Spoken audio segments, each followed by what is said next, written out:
Hello, welcome to Woodline Tracking.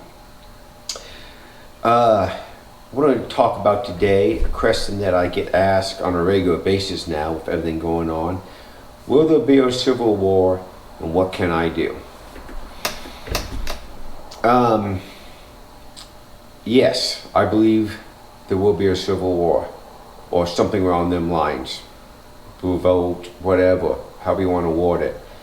I think we became so divided in this country and got away from our principles and the Constitution that what united us. Now it's all gone and people believe in some crazy stuff. So we're so divided that I think in a matter of time, people will be going after each other and something's going to change.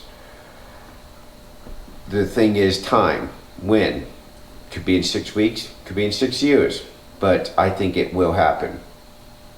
Some form of that, or maybe a peaceful separation. I don't know.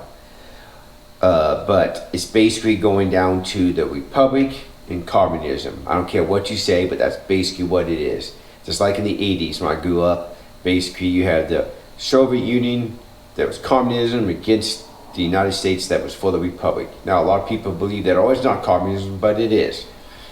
So what can you do?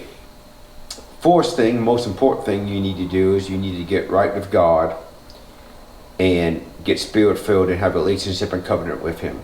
If you're a Christian, we need God on our side, because I'm sure God is upset in the United States. I mean, for all that He's given us and what we've done and how we handle ourselves, and the churches have failed and Christianity is weak.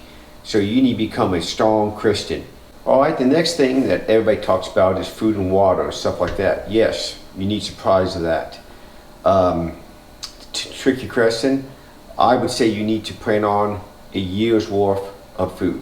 Well, that's a lot, boom, boom, boom, all that. Well, even if it doesn't go on a year, you probably have other people there that might show up, because you don't need bodies. You need more than just your family, and we'll get into that here in a little bit. Water. You need water back, but it depends on where you live, is how much, water. If you live in Arizona, the desert, you probably need a year if you can't get it. If you get it from the tap and you worry about them turning the tap off, yeah, you better get some. Here in Ohio, we have a lot of water, a lot of places to get water. The biggest thing is purifying it. I would make sure you have several methods of purifying it. The next thing you should think about and you should do is get in physical shape. So many people are out of physical shape and they're like, well, I can do it. Yeah, I really doubt it. Have you ever been out there tired, fatigued from lack of sleep, lack of food, the mental stress of all this? You want to be in physical shape, the best shape you can be. Put the time in the gym and get it over with and get there, because you don't want to be doing it wasted. You don't want to be doing it trying to go through all the pain of getting back into shape when all this is going down. The next thing is forming your group and making a place to stay, or forming your community. This is key. Like defending the homestead, urban warfare, all this. Me and my brother is going to do a class here coming up this month down at ODF on this very topic on urban warfare and protecting the homestead. We'll probably videotape it, so we'll probably put some of the highlights up on YouTube here. So let's get started. You can't be a lone wolf. We all know that. You got to form a group. So you need to start finding like-minded people now. It's a little late. You probably got some already in mind. And start training. Start getting together. And I don't mean just doing whatever. I mean have a training program. Because you want to work as a team. It's hard to work as a team. Also, start running your action drills. Start doing force-on-force scenarios, like if you're protecting this building. Start putting guys out there, and running through it force-on-force and seeing what happens, so you have better ideas how to deal with it and bring your team together. It'll be fun, but keep it real. Don't make it a game. The biggest problem I see when I teach this, and I do this with groups and people, is they tend to want to get the kill, as for example, instead of peering out and breaking contact, they want to stay there and fight. But in real life, they would probably peer out or done something to break contact. So keep it real. Keep it as real as possible. And like I said, I would recommend using something like paintball, airsoft, or something, so it just takes it to the next level. Also, if you have a training program, you can also train other people if you get other people in your group or neighbors, so you're not starting from scratch, because you want to make yourself the best as possible. So it's kind of hard to start coming up with ideas of putting this together by candle, writing down on a piece of paper. I mean, you could, but it'd be easier to have it already together, all the bugs walk out of it, because as you do this, you realize there's bugs and you need to spray it a different way, or you need to add this to it. So have it all worked out, so when you have to do it under stress, it's already there. Also, get to know your neighbors. It is key to have your neighbor support and form a community, because you need their help. Also, you need to have a way to communicate with your neighbors. And we'll get into radios here in a little bit, but like have bells, whistles, air horns. So if something is happening, you can call in the cavalry. But you want to get everybody on board, because you want to make a perimeter around your house or your compound. You want to avoid fighting in your backyard. You'd rather fight down the street. Now, again, as basics, you want 180, you want 360 security. That'd be a minimum of 2 men. So you want to put out fixed hardened positions out there where they can fight from and can move easy and retreat, and as of how things go, they have the ability to move. You don't want to get them pinned down where they can't move. So, and that'd be the minimum is 2 guys. You want more than that, actually, but that's a subject for another day of how to set this up. Also, if you put these positions into like digging a hole, putting sandbags up, putting logs up, brick, concrete. If you put concrete up, you want to apply a minimum of 4 inches thick, but you can get concrete free. People tear concrete all the time. Tell people that do demo and stuff like that, concrete guys, to drop your load off. If you have a tractor, you can start dragging around and stacking it up.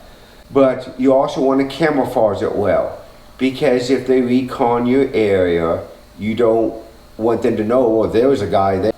You want to come up with choke points and kill zones where you can head them off before they get there, and be a nice little area where you can attack them, like putting up fence, and putting up barricades.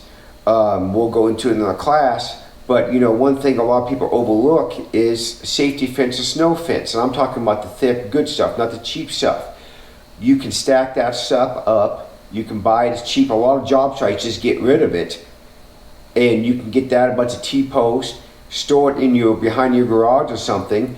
Go out there in a matter of a couple of hours, have up at least something that'll slow them down. And it's not the easiest stuff to cut through either. So keep that in mind. So you need to put out OPs. You need to do good reconnaissance, because you much rather know when they're coming and be able to ambush them, especially at a choke point or something, than wait until they get to your front porch. So, and you also have a way to stop their reconnaissance. Like I said, I'll put some stuff up after we teach a class on this that will probably help you guys out some. Have a place where you can put the women and children that is safe, because the men, in my experience, tend to do a lot better when they know their loved ones are safe and they don't have to worry about it. They can go out there and get it taken care of.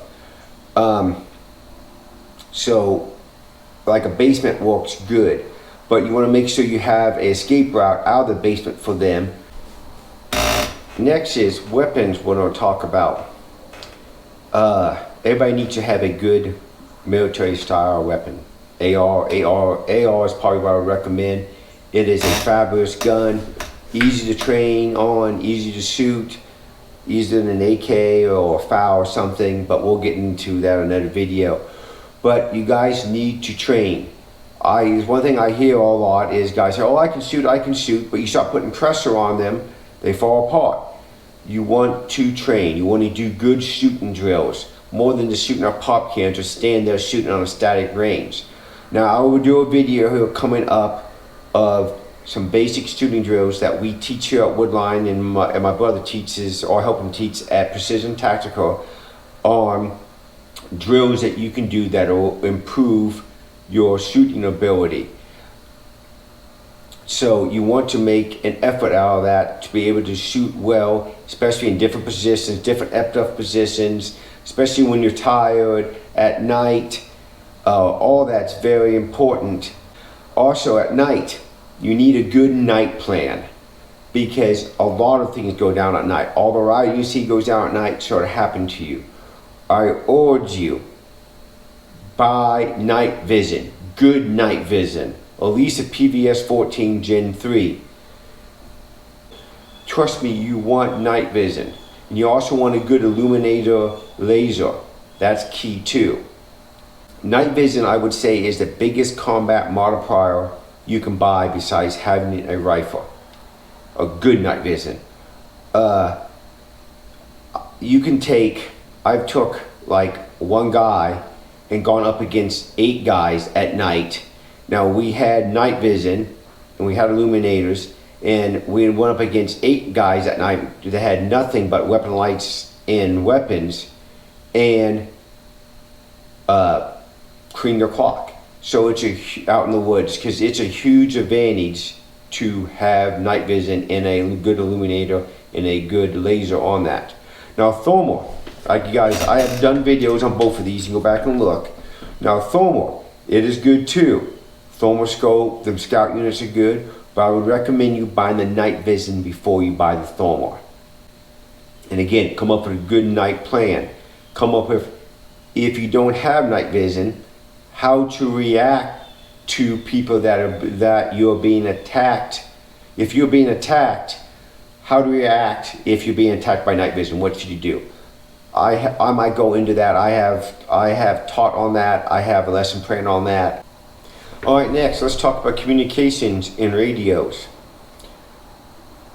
You want to get like a good radios, like the Bofang 5R, the Warsons, all of them are good radios. The Bofang's like 25 bucks.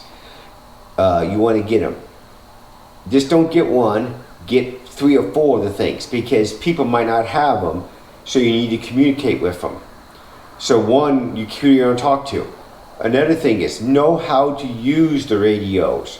Understand how to program them. Understand all the features. They will do a lot. Another thing you can do with these radios is go into them, turn the power down, put a wee little antenna on them, and you won't get much range out of it. It'll be enough that your team can communicate back and forth, but you won't be broadcasting everywhere. So if you get anybody that is scanning to see who's out there, you at low powers, they probably won't pick you up.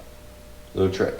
But also, if you haven't been taught, like if you haven't been in the military or anything, or any groups or anything, you haven't been taught good radio etiquette and how to use the radio and call people and over and then out and all this other stuff, do that, because it's simple and it's easy, but it makes it easier to communicate with people. Because that's the biggest frustration I have when I start talking to people on this kind of stuff, is that if they haven't been trained, they screw it all up and the communication doesn't flow. Also, get a antenna for your home base that even if it just plugs in to where your antenna goes on your Bofang, if you put it up 30 or 40 feet in the air, a good antenna will cost you around $100. That will help get your range out to ministry so you can talk to other groups. Also, get a way to charge the thing besides plugging in the wall. They make them so you can charge them off solar panels. They make them you can plug them into a cigarette lighter.